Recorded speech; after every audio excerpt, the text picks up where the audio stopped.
Hi friends, welcome to Praveen sir classes. మొదటిసారి మన YouTube ఛానల్ని చూస్తున్న ప్రతి ఒక్క అభ్యర్థి ఇప్పుడు మన ఛానల్ని సబ్స్క్రైబ్ చేయండి.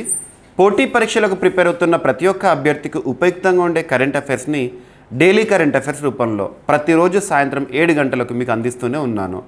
ఇక మీ నుండి నేను ఎక్స్పెక్ట్ చేసేది ఒకటే, మీ సపోర్ట్ అండ్ ఎంకరేజ్మెంట్ని ఈ వీడియోకి లైక్ రూపంలో తెలియజేయండి. పోటీ పరీక్షలకు ప్రిపేర్ అవుతున్న ప్రతి ఒక్క ఆస్పిరెంట్కి ఈ వీడియో లింక్ని షేర్ చేయండి. ఇక ఈరోజు మార్చ్ 14, 2025 వార్తల్లో చాలా అంశాలు ఉన్నాయి. వాటి గురించి డిస్కస్ చేసే ముందు నిన్నటి రోజున మిమ్మల్ని అడిగిన ప్రశ్న ఏదైతే ఉంటుందో ప్రశ్నకి సమాధానాన్ని చాలామంది ఆస్పిరెంట్స్ కామెంట్ రూపంలో కామెంట్ బాక్స్లో తెలియజేశారు. ప్రతి ఒక్కరు కూడా ఆన్సర్ని కామెంట్ రూపంలో తెలియజేసే ప్రయత్నం చేయండి. ఇక ఫస్ట్ సమాధానాన్ని చూద్దాము. ఈరోజు ప్రశ్నని ఈ వీడియో ఎండ్లో మిమ్మల్ని అడగడం జరుగుతుంది. సో నిన్నటి ప్రశ్న, వరల్డ్ ఎయిర్ క్వాలిటీ ఇండెక్స్ 2024 ప్రకారం ప్రపంచంలో అత్యధిక కాలుష్య దేశాల ర్యాంకింగ్స్లో భారత్ స్థానం ఎంత? ప్రపంచ వాయు కాలుష్య రాజధానిగా ఏ నగరం మరొకసారి మొదటి స్థానంలో నిలిచింది?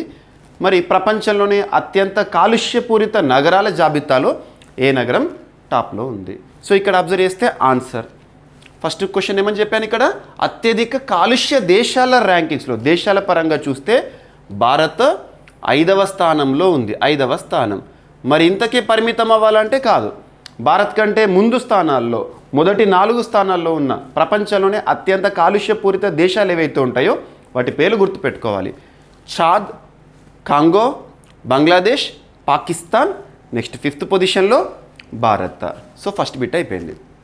ఇక second, world's most polluted capital ఏది? యాజ్ యూజువల్గా ఎవ్రీ టైం లాగానే ఈసారి కూడా మన దేశ రాజధాని ఢిల్లీ. ఇక నెక్స్ట్ వచ్చేసేసి ప్రపంచ కాలుష్య నగరంగా ఈ సంవత్సరం ఏ నగరం చోటు పొందింది అంటే మన భారతదేశంలోని బైర్నిహాట్ అనే ఒక నగరం. బిర్నిహాట్ అన్నా బైర్నిహాట్ అన్నా ఒకటే. ఇక్కడ మీకు ఒక క్లారిటీ ఏంటంటే చాలామంది ఆస్పిరెంట్స్ బైర్నిహాట్ అనేది అస్సాంలో ఉంది అని కొంతమంది, మేఘాలయలో ఉంది అని కొంతమంది.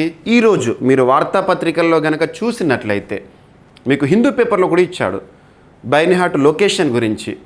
మేఘాలయ ప్రభుత్వం ఏమంటుంది అంటే మహారాష్ట్రంలో ఉన్న బైర్నిహాట్ ప్రాంతం ఏదైతే ఉంటుందో అది కాదు, అస్సాం వైపున ఉన్న బైర్నిహాట్ అనే ప్రాంతం అత్యంత కాలుష్యపూరిత నగరం, అది ఇటీవల వార్తల్లోకి ఎక్కింది అని మేఘాలయ చెప్తుంది. అస్సాం ఏం చెప్తున్నారు, కాదు కాదు అసలు బైర్నిహాట్ మా ప్లేస్లోనే లేదని చెప్పేసి వాళ్ళు అంటున్నారు.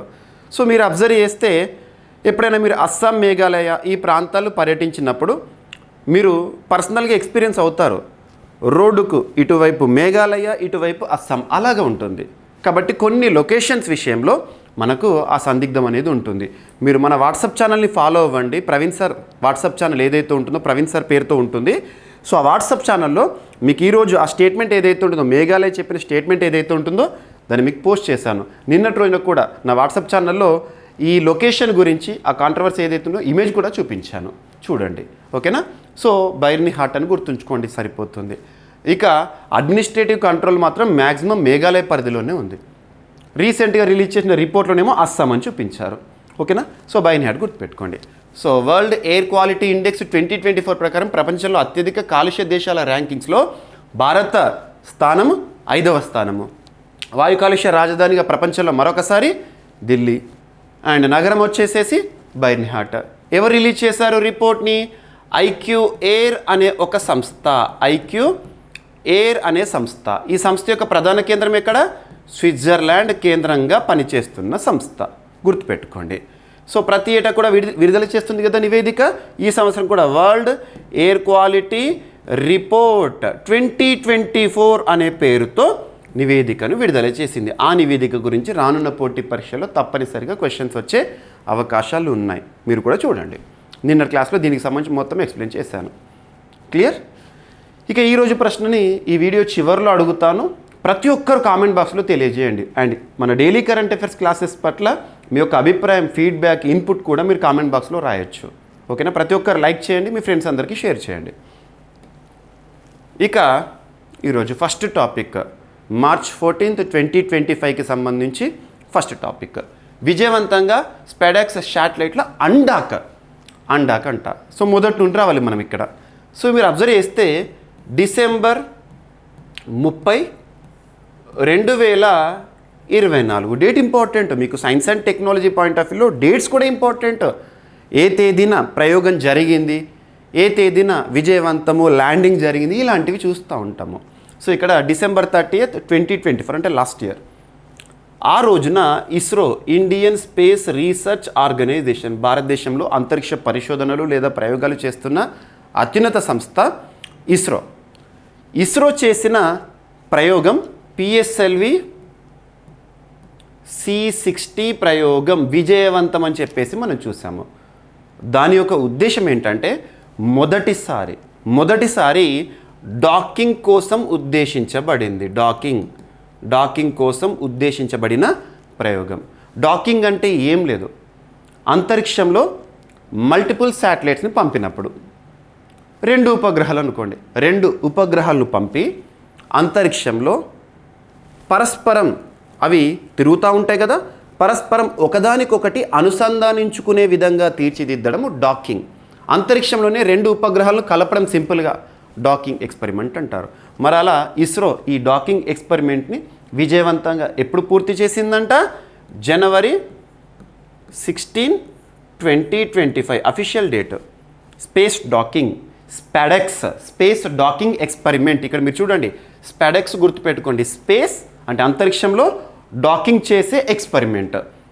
అంతరిక్షంలో 2 ఉపగ్రహాలు పరస్పరం తిరుగుతున్నప్పుడు ఒకదానికొకటి దగ్గరగా సమీపంగా వచ్చి అనుసంధానించుకోవడమే డాకింగ్. ఆ ప్రయోగం సక్సెస్ అయింది. మరి ఇప్పుడు అండాక్ అంటున్నాను.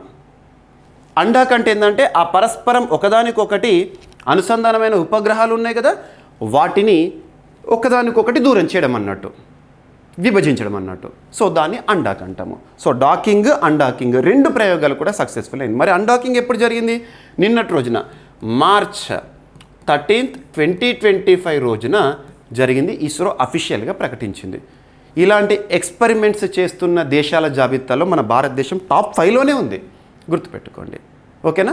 మరి ఇక్కడ ఈ ఉపగ్రహాలు వేటిని డాక్ చేశారంటే చేజర్, టార్గెట్ అనే 2 ఉపగ్రహాలను డాకింగ్ చేశారు. మరి ఇలా డాకింగ్ చేయడము, అండాకింగ్ చేయడము, దీనివల్ల ఉద్దేశం ఏంటి, అసలు పర్పస్ ఏంటి? ఏంటిదన్నా టైంపాస్ చేస్తారా? కాదు. అంతరిక్ష పరిశోధనలు, ప్రయోగాలు అనేవి మన భవిష్యత్ కోసం ఉద్దేశించబడినవి. ఇప్పుడు భవిష్యత్ ఏంటి? చంద్రయాన్ 4 ప్రయోగం గురించి కానివ్వండి, గగన్యాన్ ప్రయోగంలో కానివ్వండి, అక్కడ డాకింగ్ చేయడం అనేది మనకు కీలకం. కాబట్టి ఈ విధంగా డాకింగ్ ఎక్స్పెరిమెంట్స్ అనేవి చేస్తున్నారు భవిష్యత్తుని దృష్టిలో ఉంచుకొని. ఓకేనా? సో ఇక్కడ చూడండి, ఇస్రోస్ స్పెడెక్స్. ఇక్కడ మీరు గుర్తుంచుకోవాల్సింది ఏంటంటే PSLV C60 ప్రయోగం జనవరి 16th డాకింగ్ అనేది పూర్తయింది. డాకింగ్ అంటే ఏంటి? ఆ 2 ఉపగ్రహాల పేర్లు ఏంటి? Chaser, target. నిన్నటి రోజున అన్డాకింగ్ చేయడం జరిగింది. వాటిని ఒకదానికొకటి వేరు చేయడం జరిగింది. ఓకేనా? సో గుర్తుపెట్టుకోండి. ఇక్కడ శాటిలైట్స్ ఏవైతే ఉంటాయో 220 kgs ఈచ్. మరి భూమి నుండి సర్క్యులర్ ఆర్బిట్ ఎంత దూరంలో? భూమి నుండి 475 కిలోమీటర్ల దూరంలో సర్క్యులర్ ఆర్బిట్లో వీటిని డాకింగ్ చేశారు, అన్డాకింగ్ చేశారు. క్లియర్. ఇదంతా స్లైడ్ అదే చూపించడం జరుగుతుంది.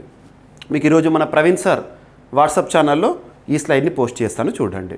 సో ప్రతి ఒక్కరు కూడా ప్రవీణ్ సార్ మన వాట్సాప్ ఛానల్ ఏదైతే ఉందో నా పేరుతోనే ఉంటుంది. ఈ వాట్సాప్ ఛానల్ని ఫాలో అవ్వండి. మీకు డిస్క్రిప్షన్లో లింక్ అనేది ప్రొవైడ్ చేశాను. మన కామెంట్ బాక్స్లో కూడా ఈరోజు పిన్ చేస్తాను. యాప్ ఇన్స్టాల్ చేసుకోండి. At the same time WhatsApp channel follow అవ్వండి. క్లియర్? మరి ఈ దేశాల జాబితా ఏది? ఏ దేశాల జాబితాలో భారతదేశం చేరింది అంటే ఇప్పటికే అమెరికా, రష్యా, చైనా డాకింగ్, అన్డాకింగ్ని సక్సెస్ఫుల్గా చేశారు. ఇప్పుడు 4వ దేశంగా మన భారతదేశం స్థానం పొందింది. ప్రపంచంలో డాకింగ్ ఎక్స్పెరిమెంట్ని విజయవంతంగా పూర్తి చేసిన 8వ దేశంగా భారత్ అంటే 4. మరి అంతకంటే 3 అమెరికా, రష్యా, చైనా. గుర్తుపెట్టుకోండి. ఇక ఇస్రో స్పాడెక్స్ ఉపగ్రహాలను విజయవంతంగా అండాక్ చేసి చంద్రయాన్ 4 మార్గాన్ని సుగమం చేసింది. అంతరిక్షంలో ఉపగ్రహాలను కలిపే ప్రక్రియను డాకింగ్ అంటారు. వాటిని మళ్ళీ వేరు చేయడాన్ని అన్డాకింగ్ అంటారు సింపుల్గా. డిసెంబర్ 30వ తేదీన మన ఇస్రో ప్రయోగం PSLV. ఇస్రో ప్రయోగం అంటే మీకు ఏం గుర్తుకు రావాలి? శ్రీహరికోట షార్ కేంద్రము తిరుపతి జిల్లాలో ఉంది. ఓకేనా? అక్కడి నుంచి స్పేస్ డాకింగ్ ఎక్స్పెరిమెంట్ స్పాడెక్స్ మిషన్ను ప్రారంభించారు. ఈ విజయంతో భారత అంతరిక్ష కార్యక్రమం మరింత ముందుకు సాగనుందంట. ఓకేనా?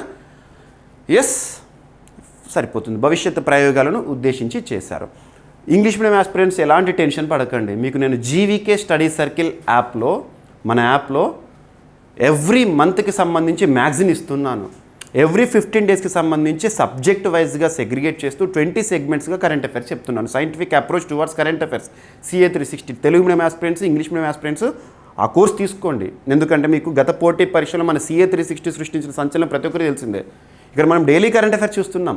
CA 360లో సబ్జెక్ట్ వైజ్గా రిలేట్ చేస్తూ కరెంట్ అఫైర్స్ని మరింత సైంటిఫిక్ అప్రోచ్తో డిస్కస్ చేస్తాము. మ్యాగజైన్ ఉంటుంది తెలుగు ఇంగ్లీష్ అభ్యర్థుల కోసం. ఆ టాపిక్స్ ఏవైతే ఉంటే మీకు వీడియో ఎక్స్ప్లెనేషన్స్ కూడా ఉంటాయి. ఈరోజు ఆఫర్ అనేది ఉంది, హోలీ ఆఫర్స్ కాబట్టి. ఓకేనా? ఇక నెక్స్ట్ నిన్నటి రోజున మనం చూసాము సాయంత్రం, నిన్న మార్చి 13 సాయంత్రం మనకు బ్రేకింగ్ న్యూస్. తెలుగు రాష్ట్రాల్లో ఎమ్మెల్యే కోట ఎమ్మెల్సీలు ఏకగ్రీవం అని చెప్పేసి, అటు తెలంగాణలో 5 పేర్లు చెప్పారు, ఆంధ్రప్రదేశ్లో 5 పేర్లు అని చెప్పేసి ఇవి చూసాము. మరి అలా పేర్లు మనం గుర్తుంచుకోవాలంటే ఎగ్జామినేషన్లో అడగరు, గుర్తుపెట్టుకోండి. అడగరు, ఆ పేర్లను అడగరు. కాకపోతే ప్రాసెస్ అడుగుతారు. వార్తల్లోకి వస్తుంది. రీసెంట్గా మనకు తెలుగు రాష్ట్రాల్లో 27 ఫిబ్రవరి రోజున ఎమ్మెల్సీ ఎన్నికలు, గ్రాడ్యుయేట్స్ ఎమ్మెల్సీస్, టీచర్స్ ఎమ్మెల్సీస్ ఇవి చూసాం మనం. మరి ఇలా ఎమ్మెల్సీ అనే పదం తరచూ వార్తల్లోకి వస్తుంది కాబట్టి ఎగ్జామినేషన్ పాయింట్ ఆఫ్ వ్యూలో అడగవచ్చు. మీకు CA 360లో ఎమ్మెల్సీలకు సంబంధించి స్పెషల్ వీడియోను కూడా ఇస్తున్నాను, చూడండి. ఇక్కడ అబ్జర్వ్ చేస్తే కాన్సెప్ట్, దేశంలోనే అత్యున్నత చట్టమైన రాజ్యాంగంలో 6వ భాగంలో ఆర్టికల్ 168 నుండి 212 వరకు రాష్ట్ర ప్రభుత్వం అనే టాపిక్లో భాగంగా మనం ఈ ఏదైతే ఉంటుందో రాష్ట్ర ప్రభుత్వంలో భాగంగా శాసనసభ, శాసన మండలి వీటన్నిటి గురించి కూడా నేర్చుకుంటాము. క్లియర్? ఇక్కడ అబ్జర్వ్ చేస్తే ఆర్టికల్ 169 ఇంపార్టెంట్, ఆర్టికల్ 171 ఇంపార్టెంట్. అంతకంటే ముందు ఆర్టికల్ 168 ఏం చెప్తుంది? రాష్ట్ర ప్రభుత్వం అంటే ఏంటి, లేదా రాష్ట్ర శాసనసభ అంటే ఏంటి, ఇవన్నిటి గురించి కూడా మీరు నేర్చుకుంటారు. మనకి ఇప్పుడు ఎమ్మెల్సీ ఎన్నికల గురించి మనం చూస్తున్నాం కాబట్టి బేసిక్గా ద్విసభ విధానం, బైకామరలిజం ఉన్న రాష్ట్రాలు ప్రస్తుతం భారతదేశంలో ఎన్ని అంటారు ఎగ్జామినేషన్ పాయింట్ ఆఫ్ వ్యూలో? 6 రాష్ట్రాలు. 6 రాష్ట్రాల్లో బైకామరలిజం, ద్విసభ ఉంది. రాష్ట్రం అంటేనే ఎమ్మెల్యేలు ఉంటారు ఖచ్చితంగా, వారితో పాటు ఎమ్మెల్సీలు కూడా ఉన్నారనుకోండి, బైకామరల్ ద్విసభ విధానం అంటాము. ఈ భావనని మనం బ్రిటన్ కాన్స్టిట్యూషన్ నుండి స్వీకరించడం జరిగింది. Bicameralism the concept was borrowed from which of the following constitutions అని ఎగ్జామినేషన్లో అడుగుతారు. Britain constitution. మరి భారతదేశంలో అన్ని రాష్ట్రాల్లో ఎమ్మెల్యేలు ఉన్నారు. ఎమ్మెల్సీలు ఎన్ని రాష్ట్రాలు ఉన్నారు? 6 రాష్ట్రాలు. ఏంటి 6 రాష్ట్రాలు? ఉత్తరప్రదేశ్, బీహార్, మహారాష్ట్ర, కర్ణాటక, ఆంధ్రప్రదేశ్, తెలంగాణ. గుర్తుపెట్టుకోండి, ఈ రాష్ట్రాల్లో మాత్రమే ఎమ్మెల్సీలు ఉన్నారు. మరి అలా ఎమ్మెల్సీలకి సంబంధించి కొన్ని రాష్ట్రాల్లోనే ఉన్నారు కదా 6 రాష్ట్రాలు. ఎందుకు ఏర్పాటు చేశారంటే వాళ్ళ పరిస్థితులను బట్టి వాళ్ళు ఏర్పాటు చేసుకున్నారు. మన తెలుగు రాష్ట్రాల్లో కూడా 1950స్లో ఎమ్మెల్సీల సభ ఏర్పాటైంది. తర్వాత ఎన్టీ రామారావు గారు ముఖ్యమంత్రిగా ఉన్నప్పుడు ఎమ్మెల్సీల సభ లేదా పెద్దల సభను తీసేశారు, తొలగించారు. మళ్ళీ వైఎస్ రాజశేఖర రెడ్డి గారు వచ్చిన తర్వాత 2007-8 ఆ టైంలో మళ్ళీ దాన్ని పునరుద్ధరించారు. ఇలా జరుగుతుంది. ఎమ్మెల్సీల సభ ఏర్పాటుకు సంబంధించి ఆర్టికల్ 169 మనకు క్లియర్ కట్గా ఇన్ఫర్మేషన్ ఇస్తుంది. ఆర్టికల్ 169 క్లాస్ 1 దగ్గర మనం నేర్చుకుంటాము. ఎమ్మెల్సీల సభను ఏర్పాటు చేయాలంటే ప్రక్రియ ఏంటి? రాష్ట్రంలో శాసనసభ ఉంటుంది కదా, శాసనసభలో భాగంగా విధానసభ, ఒకవేళ ఎమ్మెల్సీల సభ ఉంటే దాన్ని మండలి అంటాం, విధాన మండలి లేదా శాసన మండలి అంటాం. సో శాసన మండలిని ఏర్పాటు చేయాలంటే రాష్ట్రంలో ఉన్న విధానసభలో ఒక బిల్లును ప్రవేశపెట్టాలి. రాష్ట్ర ఎమ్మెల్యేలు బిల్లును ప్రవేశపెట్టాలి. ఆ బిల్లు 2/3 మెజారిటీ అంటే స్పెషల్ మెజారిటీతో అప్రూవల్ అయితే, ఆమోదం పొందితే పార్లమెంట్కి పంపుతారు. పార్లమెంట్ సింపుల్ మెజారిటీతో యాక్సెప్ట్ చేస్తే రాష్ట్రంలో ఎగువ సభ లేదా శాసన మండలి ఏర్పాటు అనేది పూర్తవుతుంది. ఏర్పాటు మరి తొలగించాలంటే కూడా సేమ్, రాష్ట్ర విధానసభలో తొలగిస్తున్నామని చెప్పేసి ప్రక్రియను ప్రారంభించాలి, స్పెషల్ మెజారిటీతో ఆమోదించబడాలి, పార్లమెంటుకు పంపాలి. పార్లమెంటు కూడా సింపుల్ మెజారిటీతో గనక ఆమోదిస్తే సభ తొలగించడం జరుగుతుంది. ఇలా జరుగుతుంది ప్రాసెస్. అదంతా ఆర్టికల్ 169లో ఉంటుంది. ఇక ఆర్టికల్ 171 క్లాస్ 1లో ఏముంటుంది అంటే రాష్ట్రంలో విధాన మండలి లేదా శాసన మండలిలో ఎంతమంది సభ్యులు ఉండొచ్చు అని. ఉదాహరణకు మన తెలుగు రాష్ట్రాలు, ఆంధ్రప్రదేశ్లో 58 మెంబర్స్ ఉన్నారు ఎమ్మెల్సీలు, తెలంగాణలో 40 మంది ఎమ్మెల్సీలు ఉన్నారు. ఎగువ సభ అంటాం, పెద్దల సభ అంటాం, ఇది శాశ్వత సభ. ఓకేనా? మరి ఎంతమంది ఉండొచ్చు అంటే దీనికి ఏమైనా లిమిటేషన్ ఉంది అంటే రాష్ట్రంలో విధానసభలో టోటల్ మెంబర్స్ ఎంతైతే ఉంటారో అందులో 1/3కి మించరాదు, కనిష్టం 40 సభ్యులకు తక్కువగా ఉండరాదు. గుర్తుంచుకోండి. ఉదాహరణ తీసుకుంటే ఆంధ్రప్రదేశ్ విధానసభలో ఎమ్మెల్యేలు ఎంతమంది ఉన్నారు? 175 కదా, 175 1/3 ఆఫ్ 175 ఆ వాల్యూ ఎంతైతే ఉంటుందో అంతకంటే మించరాదు, 40 కంటే తక్కువ రాదు. తెలంగాణలో 40 అదే కనిష్టము, అదే ఫిగర్ కూడా గుర్తుపెట్టుకోండి. సో ఈ విధంగా ఉంటుంది. ఇక మరి విధానసభ సభ్యుల ఎన్నికకు సంబంధించి రకరకాలుగా మనం చూస్తాం. మరి కన్ఫ్యూజన్ వస్తుంది ఆస్పిరెంట్స్కి. మొన్న ఫిబ్రవరి 27న గ్రాడ్యుయేట్స్ ఎమ్మెల్సీ అంటున్నారు, టీచర్స్ ఎమ్మెల్సీ అంటున్నారు, నిన్నటి రోజునేమో ఎమ్మెల్యే కోట ఎమ్మెల్సీలు అంటున్నారు. ఇదంతా ఏంటి సార్ అంటే ఇక్కడ చిన్న లాజిక్. ఈ ఎమ్మెల్సీలను ఎన్నుకోవడానికి రకరకాల ప్రక్రియ ఉంటుంది. వివిధ వర్గాల నుండి ప్రాతినిధ్యం వహించేవారే ఎమ్మెల్సీలు. ఇక్కడ ఆర్టికల్ 171 క్లాజ్ 3A ఆధారంగా local bodies, next article 171 clause 3B ఆధారంగా గ్రాడ్యుయేట్స్, సి ఆధారంగా టీచర్స్, డి ఆధారంగా మనం అబ్జర్వ్ చేస్తే ఎమ్మెల్యేస్, ఈ ఆధారంగా గవర్నర్. సో ఈ విధంగా రాష్ట్రంలో ఎమ్మెల్సీల సభలో ప్రాతినిధ్యం అనేది ఉంటుంది. ఆర్టికల్ 171 క్లాజ్ 3A రాష్ట్రంలో మొత్తం ఎమ్మెల్సీలు ఎంతమంది అయితే ఉంటారో, ఎగువ సభలో శాసనమండలిలో ఎంతమంది అయితే ఉంటారో అందులో 1/3 of total house members are elected by local bodies, అంటే స్థానిక సంస్థల నుండి ఎన్నికవుతారు. నెక్స్ట్ వచ్చేసి గ్రాడ్యుయేట్స్ 1/12 ఆఫ్ టోటల్ హౌస్, 1/12 అంటే ఉదాహరణకు తీసుకుంటే తెలంగాణ 40 మంది ఉన్నారు కదా, 40లో 1/12ని ఎవరు ఎన్నుకుంటారు? పట్టభద్రులు. Next teachers 1/12 of total. So ఎమ్మెల్సీలో మొత్తంలో 1/12నేమో టీచర్స్ ఎన్నుకుంటారు. ఇక ఎమ్మెల్యేస్ 1/3 ఆఫ్ టోటల్ హౌస్. ఇక గవర్నర్ 1/6. ఈ కంపోజిషన్ గుర్తుంచుకోండి. ఎమ్మెల్సీలు ఏ విధంగా ఉంటారంటే మొత్తం ఎమ్మెల్సీలు 40 మంది తెలంగాణ అనుకున్నా లేదా ఆంధ్రప్రదేశ్లో 58 అన్నా అందులో 1/3నేమో లోకల్ బాడీస్ స్థానిక సంస్థలను ఎన్నుకుంటారు. గ్రాడ్యుయేట్స్ 1/12 ఎన్నుకుంటారు, టీచర్స్ 1/12 ఎన్నుకుంటారు, ఎమ్మెల్యేస్ 1/3 ఎన్నుకుంటారు, గవర్నర్ 1/6 మెంబర్స్ని నామినేట్ చేస్తారు. ఇది ప్రొసీజర్. ఎగ్జామినేషన్ పాయింట్ ఆఫ్ వ్యూలో అడగవచ్చు. అంతే తప్పితే నిన్న ఎవరు గెలిచారు, ఏ పార్టీ నుండి గెలిచారు అడగరు, గుర్తుపెట్టుకోండి. సో ఇది ప్రొసీజర్ గురించి అడుగుతారు. ఈ ఆర్టికల్ సబ్ ఆర్టికల్స్ ఏవైతే ఉంటాయో అవి చాలా ఇంపార్టెంట్, వీటిని ఫోకస్ చేయండి. నిన్న ఈ కోటా పూర్తయింది. మొన్న ఫిబ్రవరి 23 రోజున చూస్తే మార్చ్ 3 రోజున ఫలితాలు చూసాం కదా. సో ఈ కోటా పూర్తయిపోయింది అలాగా. ఓకేనా? సో ఇది కాన్సెప్ట్. కాబట్టి ఈరోజు వార్తాపత్రికలు మీరు చూస్తున్నారు కాబట్టి ఆ పేర్లు కాదు, కాన్సెప్ట్ ఇంపార్టెంట్ కాబట్టి కరెంట్ అఫైర్స్ పాయింట్ ఆఫ్ వ్యూలో చెప్పాను. కరెంట్ అఫైర్స్ అంటే ఏదో నేరుగా సింగిల్ లైన్లో అడుగుతారని కాదు. ఒక టాపిక్ వచ్చింది అంటే దాని సబ్జెక్ట్ రిలేట్ చేస్తూ చదువుకుంటేనే మనకు మ్యాక్సిమం మార్క్స్ వచ్చే అవకాశాలు ఉంటాయి. ఎస్, పిఎం సూర్యఘర్ ముఫ్త్ బిజ్లీ యోజన వార్తలు నిలిచిన ఒక పథకం. వార్తలు నిలుస్తున్న పథకాలపైన ప్రత్యేక శ్రద్ధ చూపండి. ఏ పోటీ పరీక్ష అయినా, ఏ స్థాయి పోటీ పరీక్ష అయినా వీటి నుండి ఖచ్చితంగా క్వశ్చన్స్ వచ్చే అవకాశాలు ఉంటాయి. మీకు నేను CA 360 కోర్సులో వార్తలు నిలుస్తున్న పథకాలు అని చెప్పేసి స్పెషల్ సెగ్మెంట్ ఇస్తున్నాను. ప్రతి 15 రోజుల్లో వార్తల్లోకి వచ్చిన పథకాల గురించి లేదా పాలసీస్ గురించి లేదా పోర్టల్స్ గురించి, ఆల్రెడీ ఎగ్జిస్టింగ్ స్కీమ్స్లో ఏమైనా మార్పులు వచ్చినా వాటి గురించి క్లాస్ చెప్పి PDF ఇస్తున్నాను, చూడండి. సో ఇక్కడ ఏదైనా ఒక స్కీమ్ వార్తల్లోకి వచ్చినప్పుడు దాని యొక్క ఉద్దేశం ఏంటి, ఆ స్కీమ్ని ఎప్పుడు ప్రారంభించారు, ఈరోజు ప్రారంభిస్తే ఈరోజు ప్రత్యేకత ఏంటి అని చెప్పేసి ఎందుకోసం ప్రారంభించబడింది ఉద్దేశం చూడాలి. ఎప్పుడో ప్రారంభించింది ఇప్పుడు వార్తల్లోకి వస్తే అసలు ఏం మాడిఫికేషన్స్, ఆ పథకంలో ఏమైనా మార్పులు వస్తున్నాయి, ఇలాంటివి చూడాలి. సో ఇప్పుడు ఒక అచీవ్మెంట్తో వార్తల్లోకి వచ్చింది ఒక పథకం, పిఎం సూర్యఘర్ ముఫ్త్ బిజ్లీ యోజన. కేంద్ర ప్రభుత్వం ప్రతిష్టాత్మకంగా అమలు చేస్తుంది. సింపుల్గా చెప్పాలంటే అయోధ్య రామ మందిరంలో బాలరాముని విగ్రహ ప్రాణప్రతిష్ఠ జరిగిన రోజే భారత ప్రధాని నరేంద్ర మోదీ గారు పిఎం సూర్యఘర్ అనే ఒక ఇనిషియేటివ్ గురించి మాట్లాడారు. తర్వాత అదే పథకాన్ని పిఎం సూర్యఘర్ ముఫ్త్ బిజ్లీ యోజన అనే ఒక ఇనిషియేటివ్ తీసుకొచ్చారు. దీని యొక్క ఉద్దేశం ఏంటంటే భారతదేశంలో మన ఇండ్లు ఉంటాయి కదా, హౌజెస్, వాటి యొక్క రూఫ్ టాప్ ఉంటుంది కదా, రూఫ్ అంటే మన పైకప్పు ఉంటుంది కదా, దానిపైన సౌర ఫలకాలను ఏర్పాటు చేసి సౌరశక్తిని ఉత్పత్తి చేయడం. ఎందుకంటే మన భారతదేశం అబ్జర్వ్ చేస్తే ముఖ్యంగా భూమధ్య రేఖకు దగ్గరగా ఉన్న దేశాల్లో మనకు సౌరశక్తిని ఉత్పత్తి చేయడానికి అద్భుతమైన అవకాశాలు ఉంటాయి. ఈ అవకాశాన్ని మనం ఒక పథకం రూపంలో మార్చుకున్నాము. సో దీని యొక్క అచీవ్మెంట్ అనేది ఈరోజు చూస్తున్నాము. భారతదేశంలో దాదాపు 10 లక్షల ఇండ్లకు ఈ పిఎం సూర్యఘర్ ముఫ్త్ బిజ్లీ యోజనలో భాగంగా ఇన్స్టాలేషన్ పూర్తయిందంట, గుర్తుపెట్టుకోండి.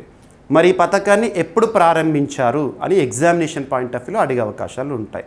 2024 ఫిబ్రవరి మాసంలో దీన్ని ఏర్పాటు చేశారు. ఈ పథకాన్ని ప్రారంభించారు February 13th. సబ్జెక్టు కండిషన్ చూడండి. ఓకేనా. సో ఇది ఈరోజు ఇన్స్టాలేషన్తో న్యూస్లోకి వచ్చింది. ఎస్, ఈ పథకం కింద 6 లక్షల మంది లబ్ధిదారులకు 4,770 కోట్లకు పైగా సబ్సిడీ అందజేయబడింది. చండీగఢ్, దయ్యూ, దామన్, దాద్రా నగర్ హవేలీ కేంద్రపాలిత ప్రాంతాలు ఏవైతే ఉంటే అక్కడ ప్రభుత్వ భవనాల రూఫ్ టాప్ సోలార్ లక్ష్యాలను 100% సాధించారంట ఆ కేంద్రపాలిత ప్రాంతాల్లో. ఈరోజు ఎందుకు వార్తల్లోకి వచ్చింది? 10 lakh ఇన్స్టాలేషన్స్ అనేవి పూర్తయినాయి ఈ పథకంలో భాగంగా. ఎగ్జామినేషన్లో అడగవచ్చు. ఇక మిషన్ అమృత్ సరోవర్ భారతదేశంలో నీటి సంరక్షణలో భాగంగా అమలవుతున్న ఒక పథకం. నీటి సంరక్షణ, చెరువులను పునరుద్ధరించడము, కుంటలను నిర్మించడము, గ్రౌండ్ వాటర్ లెవెల్ని పెంచడం, ఇవన్నీ కూడా ఇందులో భాగంగానే. సో ఇందులో ఇండియన్ రైల్వేస్ కూడా పాత్ర తీసుకుంటుందంట. సో మిషన్ అమృత్ సరోవర్ నీటి సంరక్షణకు భారతీయ రైల్వే ముందడుగు వేస్తోంది. సో ఇటీవల భారత రైల్వే వారు కేంద్ర ప్రభుత్వానికి సంబంధించి ఏ ఇనిషియేటివ్లో భాగంగా ప్రత్యేక పాత్రను తీసుకుంటున్నారు, అందులో నిమగ్నమయ్యారంటే మిషన్ అమృత్ సరోవర్. దేనికి సంబంధించి? నీటి సంరక్షణకు సంబంధించి. ఇక్కడ స్క్రిప్ట్ చూస్తే మీకు ఈజీగా అర్థమవుతుంది. భారతీయ రైల్వే నీటి కొరత సమస్యను పరిష్కరించడానికి, నీటి సంరక్షణను మెరుగుపరచడానికి మిషన్ అమృత్ సరోవర్లో భాగస్వామ్యం అయింది. మిషన్ అమృత్ సరోవర్ అంటే ఏంటి? దేశవ్యాప్తంగా నీటి సంరక్షణను మెరుగుపరిచేందుకు ఏర్పాటు చేసిన ప్రాజెక్ట్. దేశవ్యాప్తంగా కొత్త కుంటలు, చెరువులను తవ్వడం, పాత వాటిని పునరుద్ధరించడం, స్థానికంగా నీటి స్థిరత్వాన్ని నిర్ధారించడం, భూగర్భ జలాలను పెంచి పర్యావరణ సమతుల్యతను మెరుగుపరచడం. మరి ఈ మిషన్ అమృత్ సరోవర్ ఎప్పుడు ప్రారంభమైందంటే April 24th, 2022 రోజున ఆజాదీ కా అమృత్ మహోత్సవ్లో భాగంగా ప్రారంభమైంది. గుర్తుపెట్టుకోండి. ఎస్, సో కార్యనిర్వహణ ఏ మంత్రిత్వ శాఖ ఆధ్వర్యంలో ఈ మిషన్ అమృత్ సరోవర్ అమలవుతుంది అంటే కేంద్ర గ్రామీణాభివృద్ధి మంత్రిత్వ శాఖ ఆధ్వర్యంలో మరియు మరొక 8 మంత్రిత్వ శాఖల సహకారంతో అమలవుతోంది. Bhaskaracharya national institute for space applications and Jio informatics geospatial data ఆధారంగా స్థలాలను గుర్తిస్తుంది. ఇందులో టెక్నాలజీ సపోర్ట్ వీరిస్తున్నారు. ఇది కూడా చూడాలి. ఏదైనా పథకం గురించి మనం చూస్తున్నప్పుడు ఏ మంత్రిత్వ శాఖ పరిధిలో అమలవుతోంది, టెక్నాలజీ. ఇప్పుడు ఎగ్జాంపుల్ ఎక్కడెక్కడ కుంటలు ఉన్నాయి, ఆ కుంటలు పాత చెరువులు అనుకోండి, అక్కడ ఎక్కువగా మనకు నీటి నిల్వ అనేది తగ్గిపోయింది. బికాజ్ ఆఫ్ అక్కడ ఏమంటాం మనం, చెత్త పేరుకుపోవడం కానివ్వండి, ఇవన్నీ కూడా. సో అటువంటి వాటిని గుర్తించేది ఎవరు చూస్తారు? సో ఈ టెక్నాలజీ, ఈ సంస్థ వారు ఇక్కడ ఉన్నాయి చెరువులు అని చెప్పేసి డేటా ఇస్తే అమలు చేస్తారు. ఉద్దేశం ఏంటంటే ప్రతి జిల్లాలో 75 కొత్త కుంటలు తవ్వడం లేదా పునరుద్ధరించడం అనేది ఈ స్కీమ్ యొక్క ఉద్దేశము. మరి రైల్వే ఈరోజు పాత్ర తీసుకుంటోంది. మిషన్ అమృత్ సరోవర్లో భాగంగా ఇండియన్ రైల్వేస్ వాళ్ళు కూడా ఇక రైల్వే ప్రాంగణాలు ఉంటాయి కదా, రైల్వే ట్రాక్స్, రైల్వే స్టేషన్, ఆ ప్రాంగణాల్లో నీటి కుంటలను తవ్వుతారంట. ఈ పథకంలో భాగంగా తవ్విన మట్టిని ఏం చేస్తారు? రైల్వే లైన్ల కోసం ఉపయోగిస్తారట వాళ్ళు. ఆ మట్టిని కూడా ఇక్కడ కుంట తవ్వాలంటే అక్కడ మట్టి వస్తుంది కదా, దాన్ని రైల్వే లైన్ల కోసం ఉపయోగిస్తారు. ఈ ప్రాజెక్ట్ అమలు కోసం రాష్ట్ర ప్రభుత్వాలతో సమన్వయం చేయడం అనేది కీలక పాత్ర. ఇక పథకాల గురించి మనం చూస్తున్నాం. ఇంతకుముందు PM సూర్య గారి గురించి చూసాము, అమృత్ సరోవర్ గురించి చూసాము. ఇప్పుడు మన ఆంధ్రప్రదేశ్ రాష్ట్ర ప్రభుత్వము అతి త్వరలో అమలు చేయబోతున్న ఒక స్కీమ్ అమలు చేయబోతోంది. మీకు ఏదైనా అమలు చేయబోయేటి కూడా చెప్తున్నాను. మహిళా దినోత్సవం సందర్భంగా శక్తి యాప్ని తీసుకొస్తారు అని హోంమంత్రి గారు ప్రకటించారని ఆ రోజు చెప్పాను. మహిళలకు సంబంధించి శాంతి భద్రతల్లో భాగంగా అని. సో ఇప్పుడు కూడా అమల్లోకి రాబోతోంది. ఎస్సీ విద్యార్థుల కోసం ఆంధ్రప్రదేశ్ రాష్ట్ర ప్రభుత్వం తీసుకురాబోతున్న స్వాంతన పథకం. మరి ఎవరి కోసం అంట ఉద్దేశం? టార్గెటెడ్ పీపుల్ ఎవరు? ఎస్సీ విద్యార్థులు.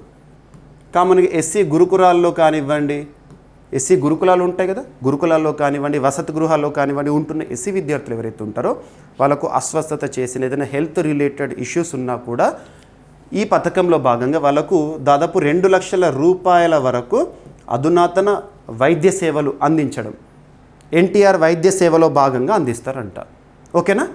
సో 2 లక్షల వైద్య సదుపాయం. ఒకవేళ అనుకోని పరిస్థితుల్లో ఎవరైనా చనిపోయారనుకోండి, పిల్లలు ఎవరైనా చనిపోతే వాళ్ళకు 3 లక్షల రూపాయల వరకు ఎక్స్గ్రేషియా కూడా ఇస్తారంట.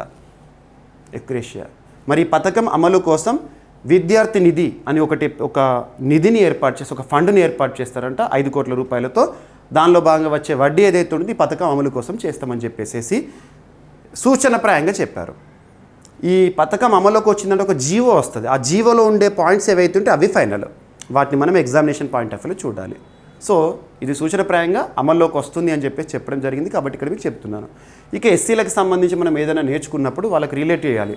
ఏంటంటే భారతదేశంలో అత్యున్నత చట్టమైన రాజ్యాంగంలో ఎస్సీలకు రిలేటెడ్గా ఎస్టీలకు రిలేటెడ్గా అనగానే మనకు ఆర్టికల్ 17 గుర్తుకు రావాలి, అంటరానితనం నిషేధము.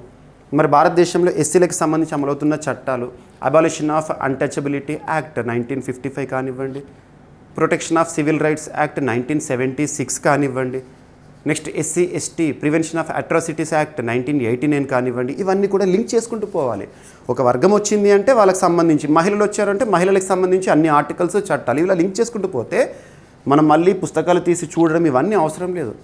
మన మైండ్లో మనకు తెలియకుండానే ఎంతో జ్ఞానం అనేది పెరుగుతూ ఉంటుంది. ఓకేనా? ఆంధ్రప్రదేశ్ రాష్ట్రంలో ప్రస్తుతం కూటమి ప్రభుత్వం అధికారంలో ఉంది. టీడీపీ, జనసేన, బీజేపీ కూటమి. గత ఎన్నికలు 2024 మే 11 ఆంధ్రప్రదేశ్ రాష్ట్రంలో సార్వత్రిక ఎన్నికలు జరిగినాయి. జూన్లో ఫలితాలు వచ్చినాయి. అవుట్ ఆఫ్ 175 175 మంది ఎమ్మెల్యేల్లో 164 మందిని కూటమి ప్రభుత్వం సాధించింది.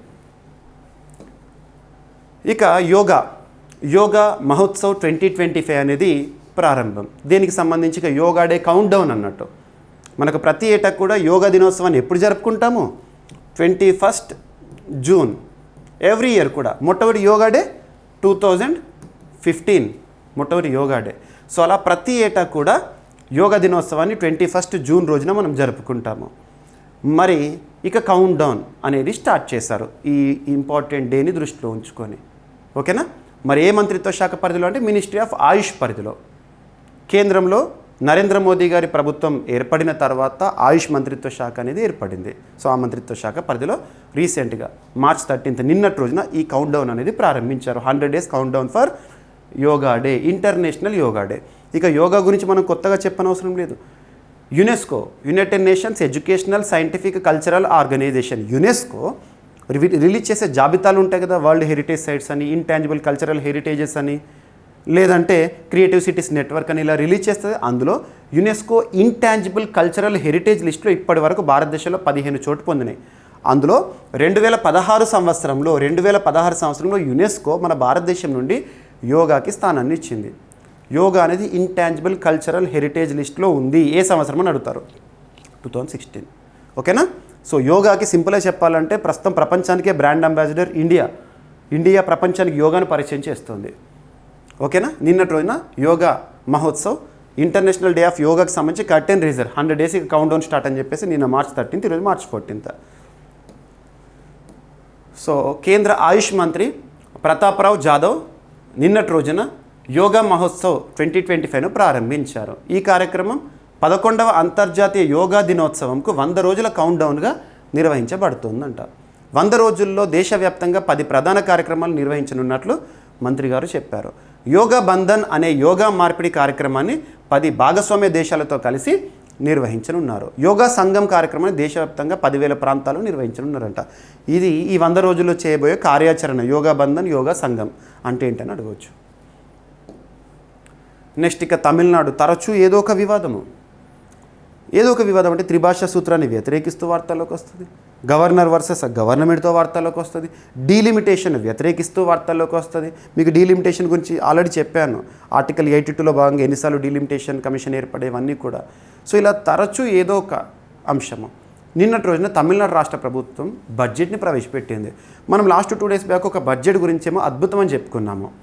ఛత్తీస్గఢ్ రాష్ట్ర ప్రభుత్వము ప్రవేశపెట్టిన బడ్జెట్ ప్రత్యేకత ఏంటంటే భారతదేశ చరిత్రలో మొదటిసారి ఒక ఆర్థిక శాఖ మంత్రి బడ్జెట్ డాక్యుమెంట్ మొత్తాన్ని చేతితో రాశాడు. 100 పేజీలకు పైగా. అలాంటి మంచి విషయాలు జరుగుతున్నాయి. ఇక్కడేమో మన దేశ సమగ్రతకి అవరోధంగా ఉండే కొన్ని విషయాలను కూడా చూస్తున్నాం. రూపీ సింబల్ మన ఇండియాలో ఎగ్జాంపుల్ మనం చూస్తే రూపీ, ఇది చూస్తే మనకు 100 రూపీస్ అని అర్థమవుతుంది. బడ్జెట్ డాక్యుమెంట్స్ అప్పుడు కూడా యూనియన్ బడ్జెటే కానీ మన రాష్ట్రాల బడ్జెట్ కానివ్వండి, ఇంత బడ్జెట్ అని వాల్యూ ఇస్తాం. కానీ ఇక్కడ తమిళనాడు ఏం చేసింది నిన్నటి రోజున అంటే ఈ రూపీ సింబల్ లేకుండా పాత విధానం ఏదైతే ఉంటుందో రూపాయి వల్ల తమిళ భాషలోని అక్షరం చేర్చి బడ్జెట్ని ప్రవేశపెట్టారు. ఇది వివాదాస్పదంగా మారింది. సో ఇలా తరచూ ఏదో ఒకటైతే చూస్తున్నాము. తమిళనాడులో ప్రస్తుతం డిఎంకే అధికారంలో ఉంది. స్టాలిన్ ముఖ్యమంత్రిగా ఉన్నారు. ఓకేనా? బడ్జెట్ అనే అంశము రాజ్యాంగంలో ఎక్కడ కూడా లేదు. కానీ 5వ భాగంలో 112లో యాన్యువల్ ఫైనాన్షియల్ స్టేట్మెంట్ అంటే యూనియన్ బడ్జెట్ని ఆర్టికల్ 112లో భాగంగా అర్థం చేసుకోవచ్చు. స్టేట్ బడ్జెట్ని 6వ భాగంలో ఆర్టికల్ 202లో భాగంగా అర్థం చేసుకోవచ్చు, గుర్తుపెట్టుకోండి. ఓకేనా?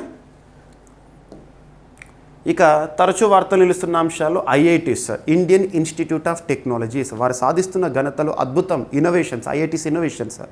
సో ఇక్కడ అబ్జర్వ్ చేస్తే రీసెంట్గా ఐఐటి మద్రాస్ ఇంక్యుబేటెడ్ సంస్థ ఒక సరికొత్త ఇటుకలను తయారు చేశారు, అధునాతన ఇటుకలు. ఆ ఇటుకలు ఏంటంటే మైసిలియం బ్రిక్స్. ఇటీవల మైసిలియం బ్రిక్స్ని ఎవరు అభివృద్ధి చేశారు, ఎవరు సృష్టించారు అంటారు? ఐఐటి మద్రాస్ ఇంక్యుబేటెడ్ సంస్థ. మరి కన్వెన్షనల్గా సాంప్రదాయంగా మనం వాడే ఇటుకలు ఏవైతే ఉంటాయో ఎన్వైర్న్మెంట్ పరంగా చాలా ఛాలెంజెస్ ఉన్నాయి వాటి వల్ల. దాన్ని రిప్లేస్ చేసే విధంగా ఈ మైసిలియం బ్రిక్స్ని ఇటీవల ఐఐటి మద్రాస్ వారు తయారు చేశారు. చూడండి, సాంప్రదాయ కట్టడాల కోసం ఉపయోగించే ఇటుకల స్థానంలో మైసిలియం ఇటుకలు పర్యావరణ హిత ప్రత్యామ్నాయంగా అభివృద్ధి చెందుతున్నాయి. ఎన్వైర్న్మెంట్ ఫ్రెండ్లీగా, ఎకో ఫ్రెండ్లీగా అభివృద్ధి చేశారు వీటిని. సాంప్రదాయ ఇటుకలు ప్రతి సంవత్సరం 300 మిలియన్ టన్నుల కార్బన్ డైఆక్సైడ్ ఉద్గారాలను కలిగిస్తాయంట, ఉత్పత్తి చేస్తాయంట. మరి మైసిలియం ఇటుకలు ఏం చేస్తాయి? ఫంగస్ మైసిలియం, చెక్క పొడి మరియు గింజల పొట్టు మిశ్రమంతో వీటిని తయారు చేశారు బయో ఇంజనీరింగ్ విధానంలో. సో ఫంగస్ మైసిలియంతో చెక్క పొడిని కలిపి, మనం ఏమంటాము టింబర్ డిపోలలో చెక్క పొడి వస్తుంది కదా, తెలుగులో మన వాడుక భాషలో బుస్స అంటారు. గింజల పొట్టు ఏవైతే ఉంటాయో మనము సీడ్స్ కానీ లేదా పల్లి కానీ వాటి గింజలకు పొట్టు ఉంటుంది, వాటన్నిటిని కలిపి ఆర్గానిక్ వేస్ట్ అనుకోండి, వాటితో బయో ఇంజనీరింగ్ విధానంగా దీన్ని సృష్టించారంట ఇటుకలను. మైసిలియం నెట్వర్క్గా ఏర్పడి తేలికపాటి ఇటుకలు అనేవి చూస్తున్నాం. ఇక్కడ మైసిలియం అనేది ఫంగస్. మరి ఎన్వైర్న్మెంట్ ఫ్రెండ్లీ, ఎకో ఫ్రెండ్లీగా ఉండేది ఎవరు అభివృద్ధి చేశారు? రోహా బయోటెక్. ఇది ఐఐటి మద్రాస్లోని ఇంక్యుబేటెడ్ సంస్థ. ఐఐటి మద్రాస్కి అనుసంధానంగా పనిచేస్తున్న ఒక స్టార్టప్. కానీ మీరు ఐఐటి మద్రాస్ అనే గుర్తుపెట్టుకోండి, సరిపోతుంది. ఓకేనా? ఇక ఇటీవల భారత్ చిలీ సంబంధాల్లో భాగంగా వ్యవసాయ రంగంలో ఆధునీకరణ, వ్యవసాయ రంగంలో సహకారము, వ్యవసాయ రంగంలో సాంకేతికత కోసము భారత్ చిలీ మొట్టమొదటి సమావేశం అనేది ఒకటి వార్తల్లోకి వచ్చింది. వ్యవసాయ రంగంపై సమావేశం. ఇక మీకు తెలుసు ఇండియా మ్యాప్ ఆసియాలో ఉంటుంది ఇండియా. ఇక దక్షిణ అమెరికా ఖండంలోని చిలీ పొడవైన దేశము. సో ఇక్కడ మ్యాప్ చూడొచ్చు. ఇక చిలీకి సంబంధించి క్యాపిటల్ వచ్చేసి శాంటియాగో, కరెన్సీ వచ్చేసి చిలియన్ పెసో గుర్తుపెట్టుకోండి. వ్యవసాయ రంగంలో సహకారంపై భారతదేశం మరియు చిలీ మధ్య మొదటి సంయుక్త కార్యదర్శి జాయింట్ వర్కింగ్ గ్రూప్ మీటింగ్ అనేది జరిగింది. ఈ సమావేశానికి శ్రీ అజిత్ కుమార్ సాహు గారు భారతదేశం నుండి మరియు చిలీ నుండి గ్యాబ్రియల్ రెసెకా గారు బాండ్ పైన సంతకం చేశారు, ఎంఓయూ పైన. రెండు దేశాల అధికారులు వ్యవసాయ రంగంలో ద్వైపాక్షిక సహకారాన్ని బలపరిచే ప్రాధాన్యతను నొక్కి చెప్పారు. ఇది international relations, India Chile international relation, అంతర్జాతీయ సంబంధాల్లో భాగంగా ఈ అంశాన్ని అర్థం చేసుకోవచ్చు. ఇక రిజర్వ్ బ్యాంక్, భారతదేశంలో బ్యాంకులకే bank, apex bank, supreme bank. కొన్ని రెగ్యులేటరీ బాడీస్ ఇటీవల వార్తల్లోకి వస్తే, నియంత్రణ సంస్థలు ఇటీవల వార్తల్లోకి వస్తే, ఆ నియంత్రణ సంస్థ యొక్క ఉద్దేశం ఏంటో చూడాలి. ఉదాహరణకు ఆర్బీఐ అంటే భారతదేశంలో బ్యాంకింగ్ రంగాన్ని మొత్తాన్ని కూడా నిర్వహిస్తుంది, నియంత్రిస్తుంది. అలా regulatory bodies TRAI, Telecom Regulatory Authority of India. TRAI భారతదేశంలో టెలికాం రంగాన్ని నియంత్రిస్తుంది, నిర్వహిస్తుంది. Next IRDA, Insurance Regulatory Development Authority of India, బీమా రంగానికి సంబంధించి. SEBI, Securities Exchange Board of India, భారతదేశంలో స్టాక్ మార్కెట్, షేర్ మార్కెట్ నియంత్రిస్తుంది. ఇటువంటివి ఎవ్వి వార్తల్లోకి వచ్చినా ప్రత్యేకంగా చూడండి. సో దేశవ్యాప్తంగా ఆర్థిక అక్షరాస్యత, ఫినాన్షియల్ లిటరసీ కోసం ఆర్బీఐ ఒక ప్రత్యేక ప్రచార కార్యక్రమాలను ఇటీవల నిర్వహిస్తోందట. అందుకోసము ఆర్బీఐతో పాటు ఒక సంస్థ కూడా ఒప్పందాన్ని కుదుర్చుకుంది, ఎన్సిఎఫ్ఈ. ఫినాన్షియల్ లిటరసీ అంటే ఏంటి? డిజిటల్ ట్రాన్సాక్షన్ ఎలా చేయాలి, లేదంటే మనము ఆన్లైన్ బ్యాంకింగ్ చేస్తాము, దాని పట్ల అవగాహన కల్పించడము. సైబర్ నేరాలు, ఫినాన్షియల్గా సైబర్ నేరాలు చాలా జరుగుతున్నాయి, వాటి పట్ల ప్రజల అవగాహన కల్పించడం. ఎవరైనా మోసపూరిత కాల్స్ వస్తాయి, ఓటీపీ చెప్పమంటే కకృతిపడి చెప్పొద్దు అని చెప్పేసి అవగాహన కల్పిస్తారు కదా. మనం కూడా చూస్తూ ఉంటాం, ఎప్పుడైనా మన పనిలో బిజీగా ఉన్నప్పుడు ఒక ఫోన్ వస్తుంది. సో మీకు మీ అకౌంట్కి ₹1,00,00,000 రాబోతున్నాయి, సో మీరు పలానా విషయంలో గెలుచుకున్నారు అని చెప్పేసి సో అది పొందాలంటే వెంటనే మీరు ₹1,00,000 కడితే ఈ ప్రాసెసింగ్ కాస్ట్ అనేది చూసుకుంటాము, మీకు మిగతా డబ్బులు ₹1,00,00,000 అనేది వేస్తామని చెప్పేసరికి మానవతత్వం. సో చాలామంది చెప్తారు కూడా, ఇలాంటివి జరిగే అవకాశాలు ఉంటాయి. ఇవన్నీ కూడా సైబర్ నేరాలు. సో వాటన్నిటి పట్ల అవగాహన కల్పించడం. భారత రిజర్వ్ బ్యాంక్ మరియు national centre for financial education దేశవ్యాప్తంగా ఆర్థిక అక్షరాస్యత ప్రచారాలను ప్రారంభించినాయంట. అంటే ఫినాన్షియల్ లిటరసీ ప్రోగ్రామ్ అందరికీ కూడా ఆన్లైన్ పైన ఎక్కువగా ఆధారపడుతున్నాం కాబట్టి అవేర్నెస్ క్రియేట్ చేయడం. ఈ ప్రచారాలు national strategy for financial education కింద అమలు చేయబడుతున్నాయి. ఈ కార్యక్రమం 18 సంవత్సరాల లోపు యువత, 60 సంవత్సరాల పైబడిన వృద్ధులకు ప్రాథమిక ఆర్థిక పరిజ్ఞానం అందించేందుకు ఉద్దేశించబడింది. ఈ ప్రచారం ఆర్థిక అవగాహనను పెంపొందించడం ద్వారా సమాజంలోని అన్ని వర్గాల ఆర్థిక భాగస్వామ్యాన్ని పెంచే లక్ష్యాన్ని కలిగి ఉంటుందంట. ఇక next, national Payments Corporation of India, NPCI చాలామంది యూపీఐ ఇవన్నీ వింటారు, కానీ భారతదేశంలో మన డిజిటల్ ఎకానమీలో భాగంగా ఎన్పిసిఐ కీలక పాత్ర పోషిస్తుంది. మనము ఆన్లైన్ ట్రాన్సాక్షన్ చేస్తాం కదా, గూగుల్ పే, ఫోన్పే ఇలాంటివి, పేటిఎం, ఇవన్నిటి కూడా కంట్రోల్ చేసేది National Payments Corporation of India, NPCI 2008లో ఏర్పాటైంది. సో వారి అంచనాల ప్రకారం డిజిటల్ చెల్లింపుల్లో భారీ వృద్ధి సాధించిన మన భారతదేశంలో 2021-22 నుండి 2023-24 వరకు 46% పెరుగుదల నమోదైందంట భారతదేశంలో.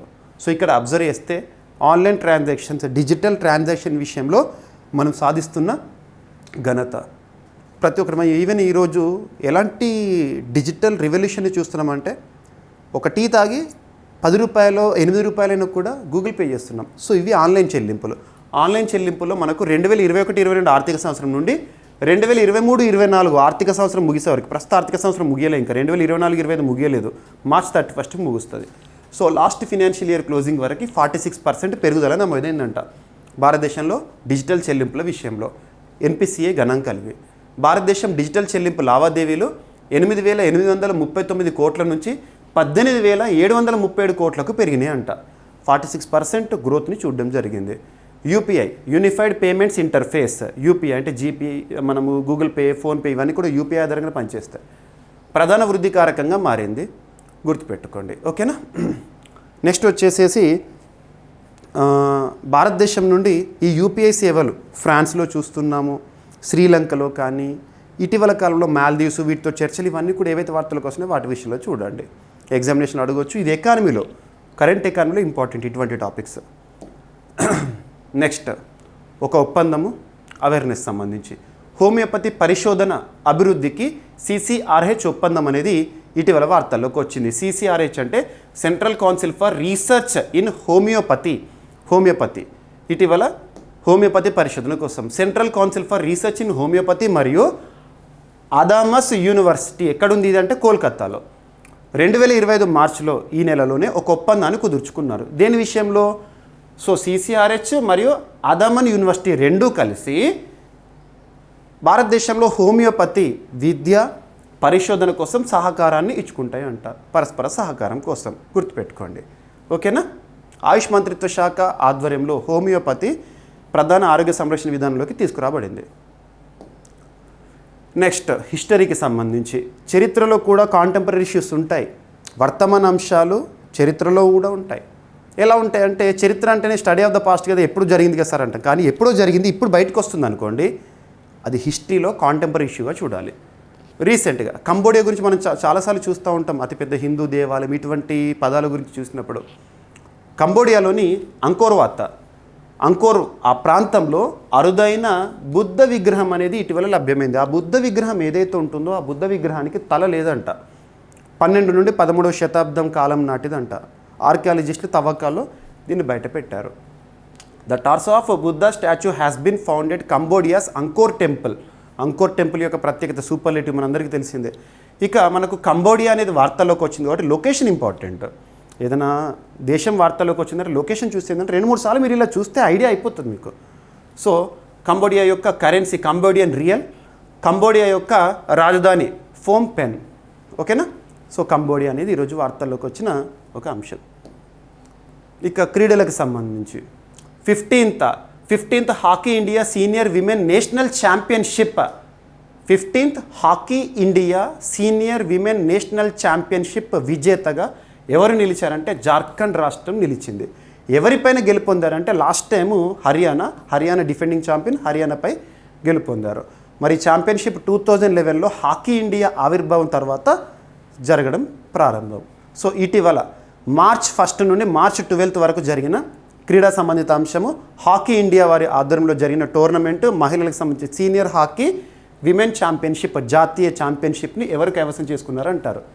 జార్ఖండ్. ఓకేనా, గుర్తుపెట్టుకోండి.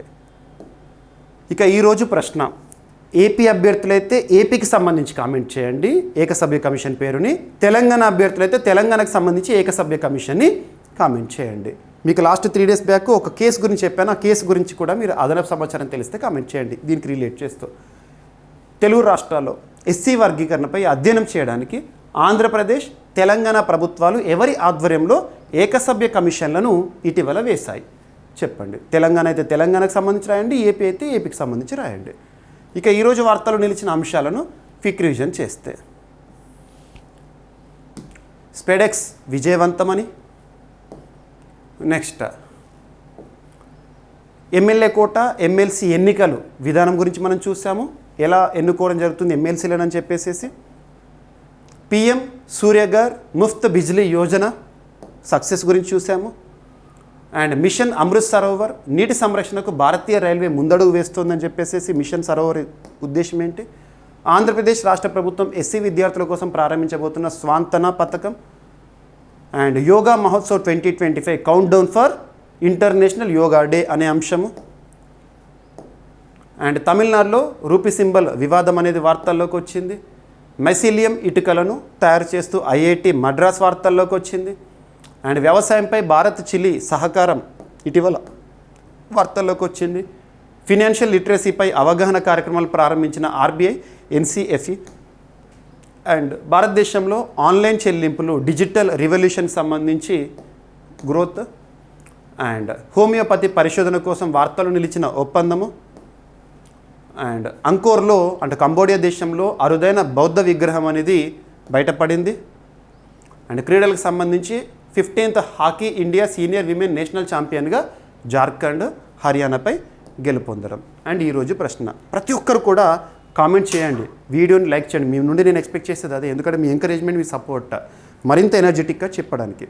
ఓకేనా, ఇక ఈ వీడియో లింక్ని ప్రతి ఒక్కరికి షేర్ చేయండి. ఏమైనా మిస్లీనియస్ ఉంటే రేపటి క్లాస్లో డిస్కస్ చేద్దాం. మళ్ళీ కలుద్దాం. Thank you.